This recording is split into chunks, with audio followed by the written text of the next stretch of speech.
I'm one of your fellow ECON101 classmates, and I was told that you don't know what supply is. Well, you're in luck. Today we're going to dive into the world of supply and see how certain factors can affect the supply of goods and services. We'll look at how these factors can either lead to a movement or shift in the supply curve. So, let's jump into it. First off, what is supply? Essentially, supply is the behavior of sellers, influenced by the price of goods. As the price of the product rises, sellers want to sell more of that product, and vice versa. This is known as the law of supply.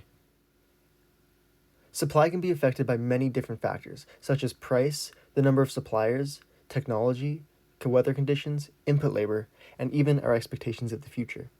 There are still other factors that can affect supply, but here are some of the common ones to name a few. We'll take a closer look at some of these so you can get a better understanding of how these affect supply. Imagine you're a local farmer and you're selling fresh organic tomatoes at a farmer's market. You are given 3 price offers for your tomatoes. The first offer is $1 per pound. Now, we decide, okay, $1 per pound, that's kind of low. So we provide only 100 pounds of tomatoes. Our second offer is $2 per pound. Now this is a step up, so we're willing to provide 200 pounds of tomatoes. The last offer is a generous fella. They're willing to give us $4 per pound. Now obviously we want to sell more, so we're willing to provide 300 pounds of tomatoes. Looking at the graph here, we notice a pattern in the supply curve. As the price rises from $1, $2 to $4, a greater quantity is supplied. And this makes sense. Obviously, if someone is offering you a higher price, you'd want to sell more to maximize your revenue, thus concluding that a change in price is what causes a movement along the supply curve.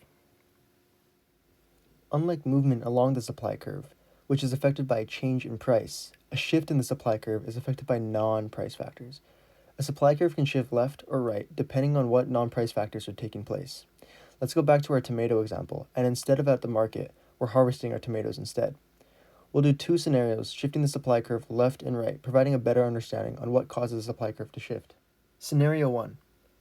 Let's say an improved technology was discovered for harvesting tomatoes.